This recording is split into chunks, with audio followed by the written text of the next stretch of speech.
Assalamualaikum warahmatullahi wabarakatuh.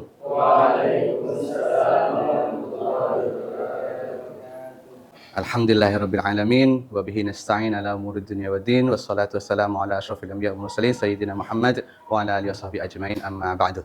Sabahal khair ya tulab. Kaifa halukum al-yawm?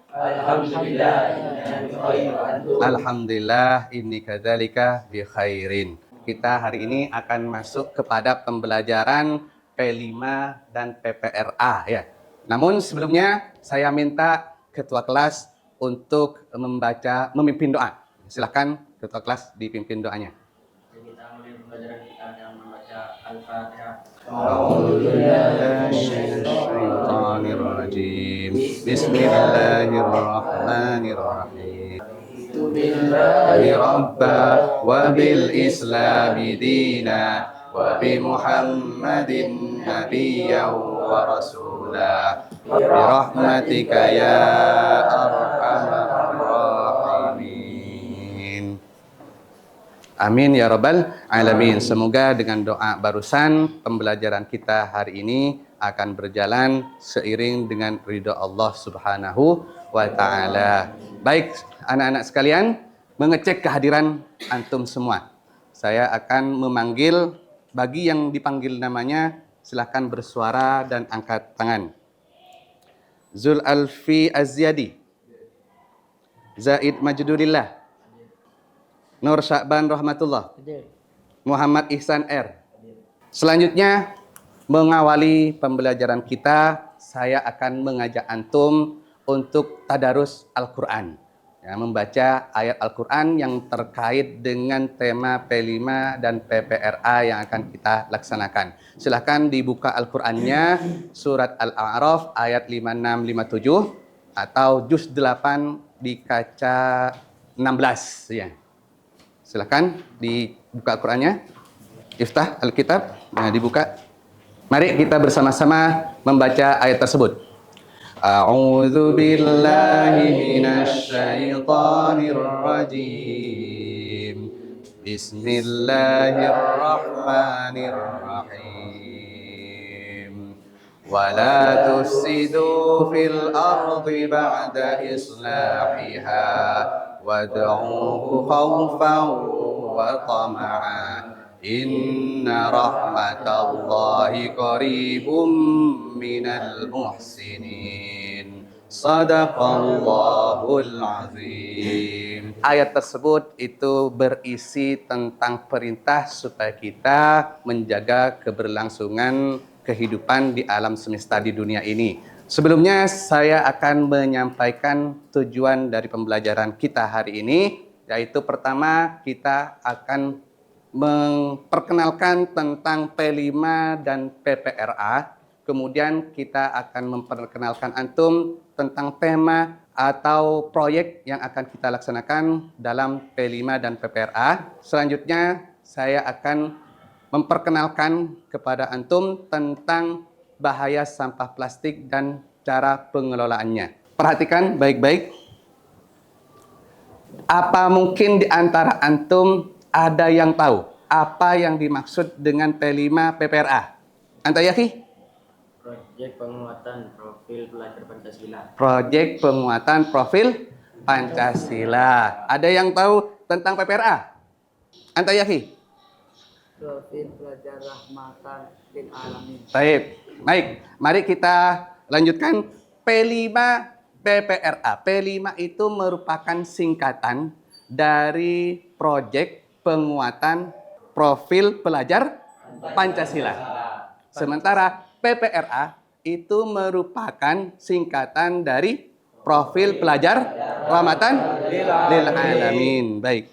Tujuan dari P5 PPRA ini adalah untuk memperkuat pemahaman dan pengamalan nilai-nilai Pancasila. Yang mana nilai Pancasila ini merupakan dasar ideologi bernegara Republik Indonesia. Ya, sementara rahmatan lil alamin merupakan konsep keberadilan, kebaikan yang ada di dalam agama Islam. Nah, P5 dan PPRA ini memiliki dimensi dan nilai-nilai yang hendak ditanamkan ke dalam pelajar Indonesia ya, terutama pelajar di abad 21 ini. Pertama, nilai beriman bertakwa kepada Tuhan Yang Maha Esa dan berakhlak mulia. Jadi diharapkan pelajar Indonesia abad 21 ini bisa memiliki keimanan yang kuat, memiliki ketakwaan yang kuat, dan berakhlak yang mulia. Coba sebutkan hadis tentang akhlak mulia di antara antum. Siapa yang bisa?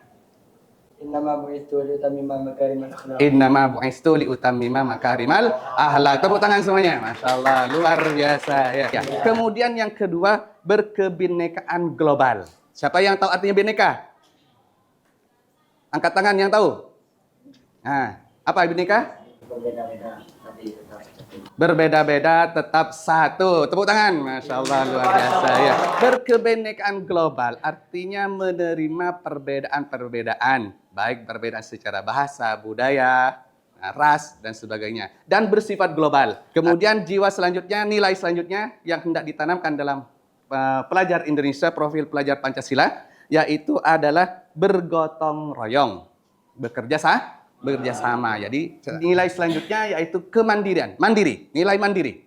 Diharapkan siswa pelajar profil Pancasila ini memiliki jiwa mandiri dalam belajar. Kalau di pondok kita sama dengan motto kita yaitu berkembang berjasa mandiri, juga sama ya, ada nilai mandirinya.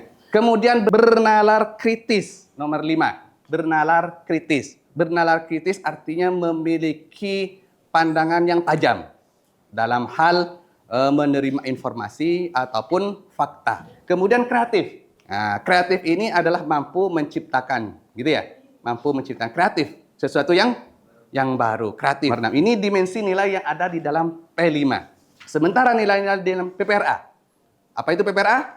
Profil pelajar rahmatan lil alamin. Nah, profil pelajar rahmatan lil alamin. Nilai-nilai yang ada di sana yang hendak ditanamkan adalah berkeadaban, yaitu ta'addub, berkeadaban, berakhlak mulia. Tadi ya, innama bu'istu liutammima makarimal akhlak. Kemudian yang kedua, qudwah, keteladanan.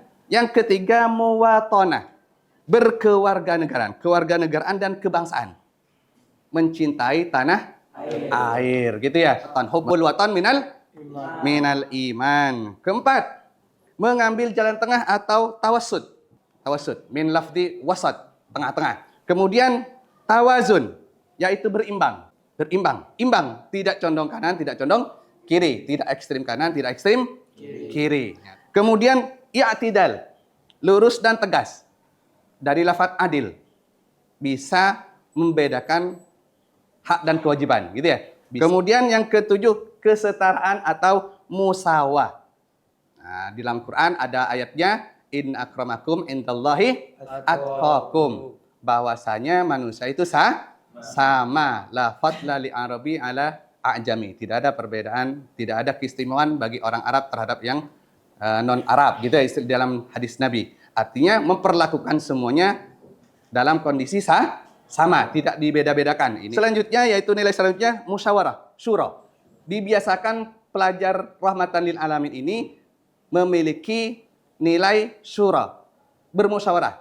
Ya, senang musyawarah dalam memecahkan masalah ya. Selanjutnya toleransi. Toleransi itu tasamu. Siapa yang tahu artinya toleransi? Antayahi? Tidak tahu. Tidak tahu. Baik, mungkin ada yang tahu di antara antum? Angkat tangan. Taib. Apa artinya toleransi? Menghormati dan menghargai perbedaan. Tepuk tangan semuanya. Masya Allah, luar biasa. Nah, yang terakhir adalah dinamis dan inovatif. Dinamis itu bersifat fleksibel, ya. Dan inovatif.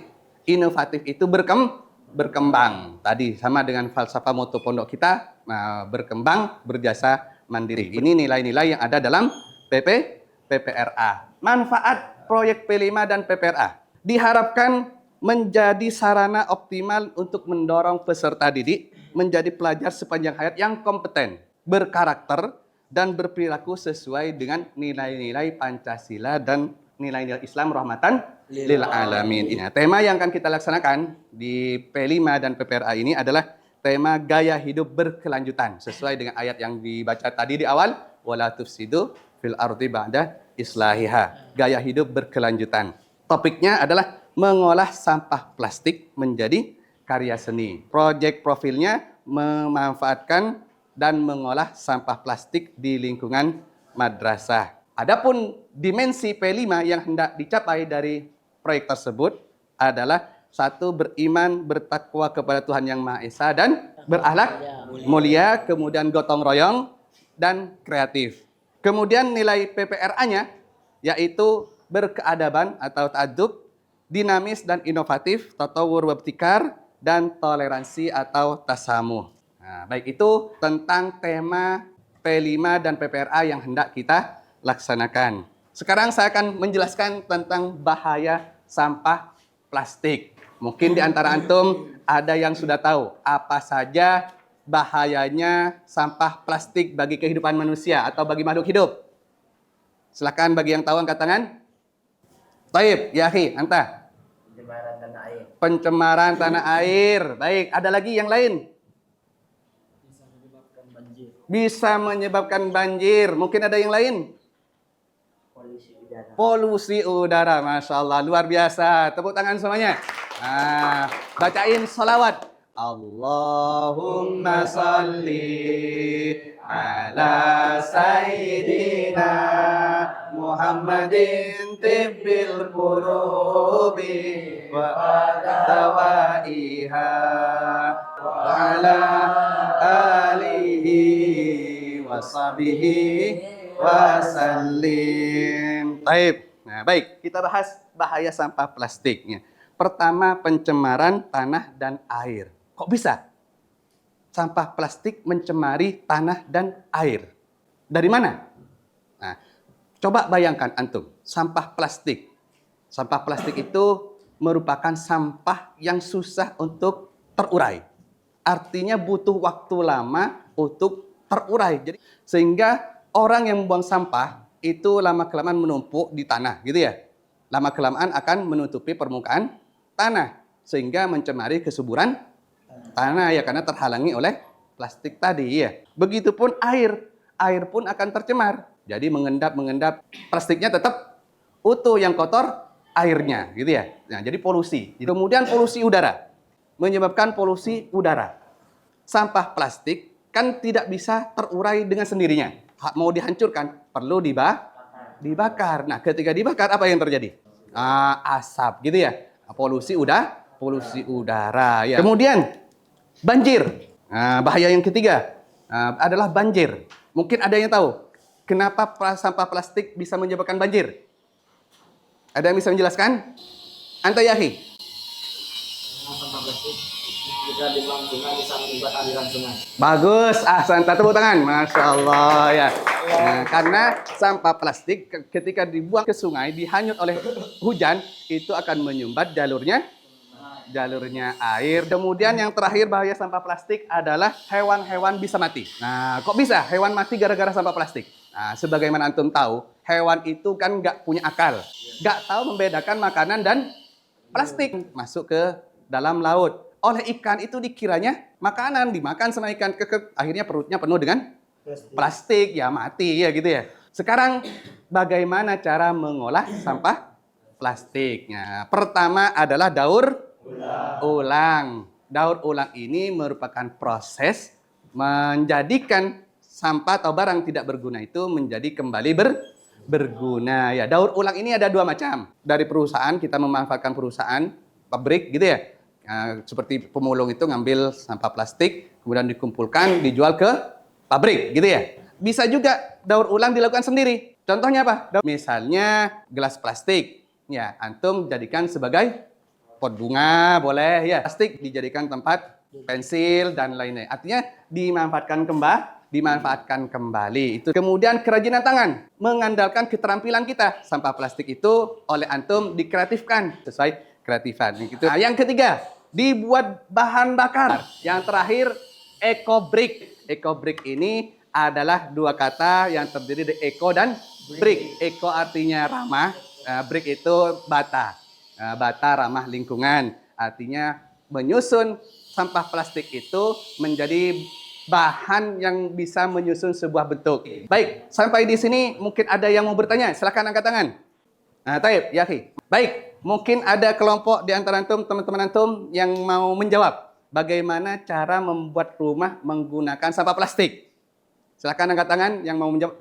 Taib, ya akhi. Menggunakan metode eco-brick. Menggunakan metode eco-brick gitu ya. Jadi sampah plastik itu disusun, mungkin diisi apa yang menjadi kuat di dalamnya disusun. Baik, selanjutnya kita akan lanjut ke diskusi. Saya minta antum ini berkelompok menjadi 4 kelompok.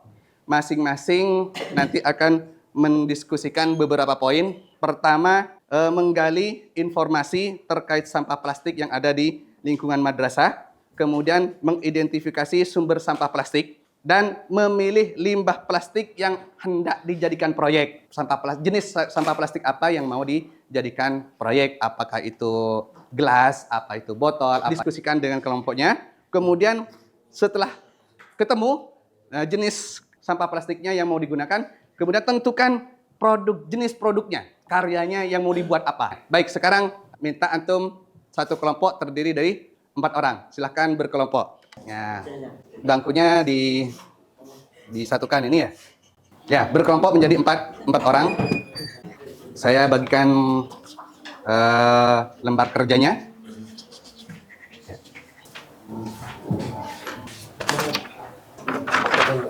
Silahkan diskusi, tentukan pertama ya sumber sampah plastik dari mana, terus jenis yang mau dijadikan kreasi. Selesai diskusi, saya minta masing-masing mempresentasikannya.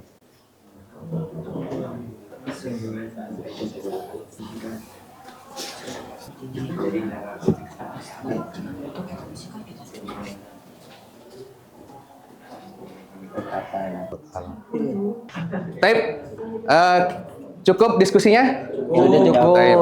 Sekarang silahkan kembali ke posisinya semula. Ya. Ke posisi semula. Silahkan kembali ke posisi semula. Baik, kita minta masing-masing kelompok untuk mempresentasikan hasil diskusi barusan. Dimulai dari kelompok 1, dipersilahkan.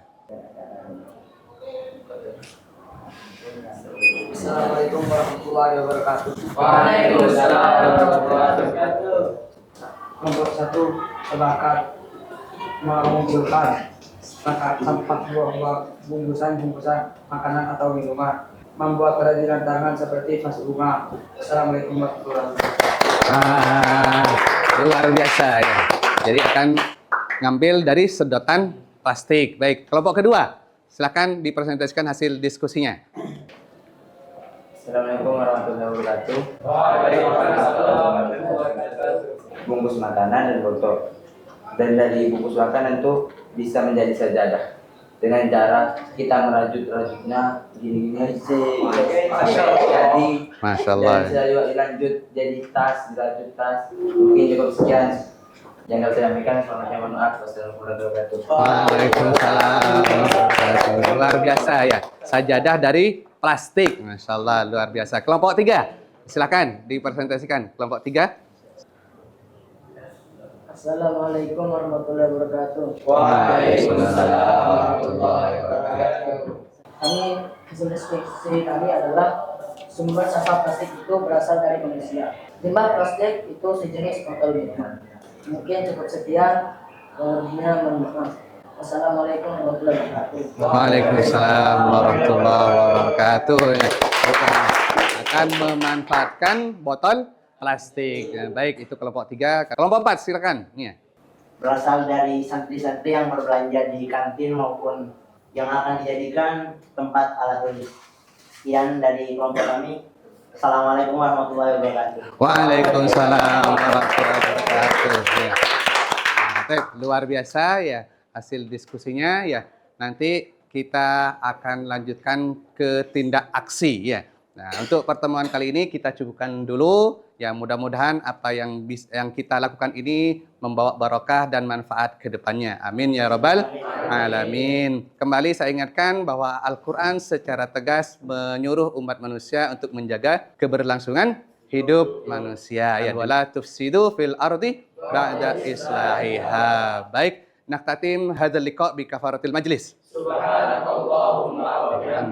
Nah, syukran ala ihtimamikum. Wassalamualaikum warahmatullahi wabarakatuh.